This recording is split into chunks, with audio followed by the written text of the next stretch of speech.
വല്ലാത്ത നിലയിൽ മുസ്ലിം വിഭാഗത്തിലേക്ക് ഫോക്കസ് ചെയ്തുകൊണ്ട് ഹിന്ദു മുസ്ലിം ധ്രുവീകരണം, അതിന്റെ ഭാഗമായിട്ട് ഒരു ഹിന്ദു കൺസോൾട്ടേഷൻ, ഈ ലക്ഷ്യം വെച്ചുകൊണ്ടുള്ള അങ്ങേയറ്റ ചീഞ്ഞ വഴിയിലേക്ക് നിങ്ങൾ ആലോചിച്ച് നോക്ക്. ഇന്ത്യ ലോകത്തിലെ ഏറ്റവും വലിയ പാർലമെന്ററി ജനാധിപത്യ രാജ്യം, ഏറ്റവും വലിയ ബഹുകക്ഷി രാഷ്ട്രീയ സംവിധാനമുള്ള രാജ്യം. അങ്ങനെ ഒരു രാജ്യത്തെ ഇത്രയും വലിയ ഒരു ജനാധിപത്യ ഉത്സവത്തെ ഗംഭീരമായി കൊണ്ടുപോകുന്നതിന് പകരം രാജ്യത്തിന്റെ പ്രധാനമന്ത്രിയും ഭരണകക്ഷിയും എത്ര മോശമായ വഴികളിലേക്കാണ് കൊണ്ടുപോകുന്നത് എന്ന് നോക്ക്. ഇപ്പൊ അദ്ദേഹം പറഞ്ഞു ഞങ്ങൾ വികസനത്തെ കുറിച്ചാണ് പറയുന്നത്.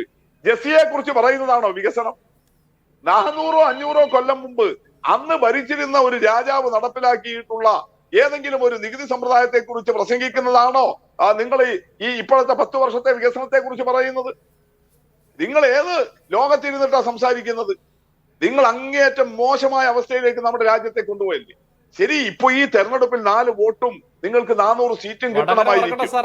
ഈ രാജ്യം ഈ കേരളത്തിൽ വടകരയിൽ നടന്ന കാര്യങ്ങൾ കൂടി ഒന്ന് ഓർത്ത് നല്ലതാ വി പി മുസ്തഫ. നിങ്ങൾ മോഡിയെ മാത്രം പറഞ്ഞു കുത്തണ്ട, വടകര മനസ്സിൽ നിന്നോട്ടെ.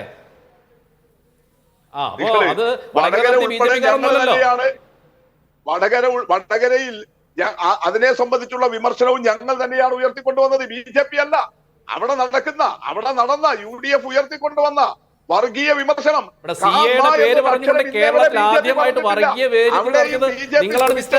നിങ്ങളുടെ മുഖ്യമന്ത്രിയാണ്. പറഞ്ഞുകൊണ്ട് ഈ CAA-ക്കെതിരായിട്ടുള്ള പ്രചാരണം ശ്രീ VP മുസ്തഫ, അത് വർഗീയ ലാക്കാക്കിയുള്ളതാണെന്നാണ് പ്രിന്റ് കുറെ നേരമായി പറഞ്ഞുകൊണ്ടിരിക്കുന്നത്. അല്ല, ഞാൻ പ്രിന്റുവിന്റെ അസഹിഷ്ണുത നിങ്ങൾ കാണ്. പ്രിന്റു എത്ര വലിയ പ്രഭാഷണം നടത്തി? നമ്മൾ ആരെങ്കിലും ഇടപെട്ടിട്ടുണ്ടോ? എന്തിനാ പ്രിന്റു ഇപ്പോ? നിങ്ങൾക്ക് സമയം വരുമ്പോ നിങ്ങൾ പറയൂ. നിങ്ങൾ പറഞ്ഞ പ്രഭാഷണമൊക്കെ ശരിയായതുകൊണ്ടാണോ ഞങ്ങൾ മിണ്ടാതിരുന്നത്? ഒരു സംവാദ മണ്ഡലം, നിങ്ങൾക്ക് ആ ജനാധിപത്യമൊക്കെ പോയിന്നേ, സംവാദ പാരമ്പര്യം പോയി. നിങ്ങൾ ഇങ്ങനെ അസഹിഷ്ണുരായി വെറുപ്പിന്റെയും വിദ്വേഷത്തിന്റെയും തലം നിങ്ങൾ പറയാണ് CAA മുസ്ലിങ്ങളെ ബാധിക്കില്ല. നിങ്ങൾ ആരോടാ ഇത് പറയാൻ വേണ്ടി ശ്രമിക്കുന്നത്? എല്ലാവരും പൂച്ച ഈ പാല് കട്ടുപിടിക്കുമ്പോ കണ്ണടച്ചാൽ ലോകം മുഴുവൻ ഇരുട്ടാകുമെന്ന് കരുതുന്നത് പോലെ നിങ്ങൾ കരുതുന്നത്. നിങ്ങൾ കൃത്യമായിട്ട് പറ, അത് മുസ്ലിങ്ങളെ അല്ലാതെ വേറെ ആരെയാ രാജ്യത്ത് ബാധിക്കുന്നത്? ആസാമിൽ കണ്ടു കഴിഞ്ഞില്ലേ?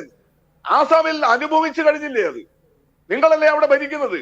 പഴയ കോൺഗ്രസ് ടേൺഡ് BJP, ഹിമന്ത് ബിശ്വ ശർമ്മ, ഇന്നിപ്പോ നിങ്ങളുടെ മുഖ്യമന്ത്രി. അവിടെ നിങ്ങൾ ടെസ്റ്റ് ഡോസ് നടപ്പിലാക്കിയില്ലേ?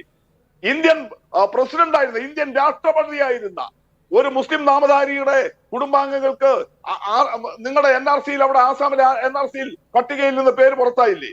കാർഗിൽ യുദ്ധത്തിൽ പങ്കെടുത്ത 30 വർഷം ഇന്ത്യൻ സൈന്യത്തിൽ സേവനമനുഷ്ഠിച്ച മുസ്ലിം പേരുള്ള ഒരു ഇന്ത്യൻ സൈനികന്റെ, വിശിഷ്ട സേവാ മെഡൽ നേടിയ ഇന്ത്യൻ സൈനികന്റെ പേര് ആസാമിലെ പൗരത്വ പട്ടികയിൽ നിന്ന് പുറത്തായില്ലേ? നിങ്ങൾ പിന്നെ മുസ്ലിങ്ങളെ ബാധിക്കില്ല എന്ന് ആരെ വെച്ചിട്ടാ പറയാൻ വേണ്ടി ശ്രമിക്കുന്നത്? ആരോടാ നിങ്ങൾ അങ്ങനെ പറയാൻ വേണ്ടി ശ്രമിക്കുന്നത്? മുസ്ലിങ്ങൾക്കെതിരെ തന്നെയാണത്. അതിന്റെ ഭാഗമല്ലേ നിങ്ങൾ ഇപ്പൊ നടത്തിക്കൊണ്ടിരിക്കുന്ന പ്രസംഗങ്ങൾ? അല്ലെങ്കിൽ എന്തിനാണ് 400-500 കൊല്ലം മുമ്പുള്ള ഈ വിഷയങ്ങൾ നിങ്ങൾ എന്താ ബ്രിട്ടീഷുകാർക്കെതിരെ പ്രസംഗിക്കാത്തത്? അങ്ങനെയാണെങ്കിൽ ഈ രാജ്യത്തെ ഭരിച്ചിട്ട് ഇവിടുത്തെ സമ്പത്ത് മുഴുവൻ ഊറ്റിക്കൊണ്ടുപോയവരല്ലേ ബ്രിട്ടീഷുകാർ? ഡച്ചുകാരും ഫ്രഞ്ചുകാരും പോർച്ചുഗീസുകാരും അധിനിവേശ ശക്തികൾ നമ്മുടെ നാട്ടിലെ സമ്പത്ത് ഊറ്റിക്കൊണ്ടുപോയവരല്ലേ?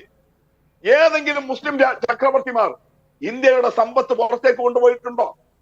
ഇന്ത്യയുടെ അഭിമാനകരമായ ഏതെങ്കിലും അസ്തിത്വത്തിന് പോറൽ വരുത്തിയിട്ടുണ്ടോ? നിങ്ങൾ നോക്ക, അക്ബർ ചക്രവർത്തിയുടെയും ഷാജഹാന്റെയും ഒക്കെ കാലത്തല്ലേ ഇന്ത്യയിലെ ഹിന്ദുമത വിശ്വാസത്തിന്റെ ഭാഗമായിട്ടുള്ള വേദങ്ങളും ഉപനിഷത്തുകളും എല്ലാം മറ്റു പല ഭാഷകളിലേക്കും പരിഭാഷപ്പെടുത്തിയത്? അക്ബറിന്റെ ഒക്കെ രാജസദസ്സിലെ മഹാപണ്ഡിതന്മാരായിരുന്നില്ലേ അതൊക്കെ ചെയ്തത്? ഋഗ്വേദം ഉൾപ്പെടെ പേർഷ്യൻ ഭാഷയിലൊക്കെ പരിഭാഷപ്പെടുത്തിയത്. അങ്ങനെ ഭരിച്ച മുസ്ലിം ചക്രവർത്തിമാരുടെ കാലത്തെ ഓർമ്മിപ്പിച്ചുകൊണ്ട് നിങ്ങൾ ഇപ്പൊ നടത്തുന്ന ഈ വിദ്വേഷ പ്രചരണം അതല്ലെങ്കിൽ പിന്നെ എന്താണ്? നിങ്ങൾ ഈ വടകര സൂചിപ്പിച്ചല്ലോ. എന്താ നിങ്ങളുടെ സംസ്ഥാന അധ്യക്ഷൻ ഇതുവരെ തെരഞ്ഞെടുപ്പ് കഴിഞ്ഞിട്ട് ഇത്രയും ദിവസമായല്ലോ, അദ്ദേഹം ഇതിനിടയിൽ 5-6 വാർത്താ സമ്മേളനം നടത്തിയല്ലോ. ഈ വടകരയിലെ UDF-ന്റെ വർഗീയ പ്രചരണത്തെ തള്ളിപ്പറയാൻ സാധിക്കാത്തത്? നിങ്ങൾ അവിടെ UDF-ഉമായിട്ട് അവിഹിത ബന്ധമുണ്ടാക്കിയതിന്റെ നിങ്ങളുടെ പ്രവർത്തകരുടെ ബൈറ്റുകൾ സാമൂഹ്യ മാധ്യമങ്ങളിൽ വന്നുകൊണ്ടിരിക്കുകയല്ലേ? അപ്പൊ നിങ്ങൾ ഏത് ലൈനിലേക്കാണ് നിങ്ങൾ കൊണ്ടുപോകുന്നത്?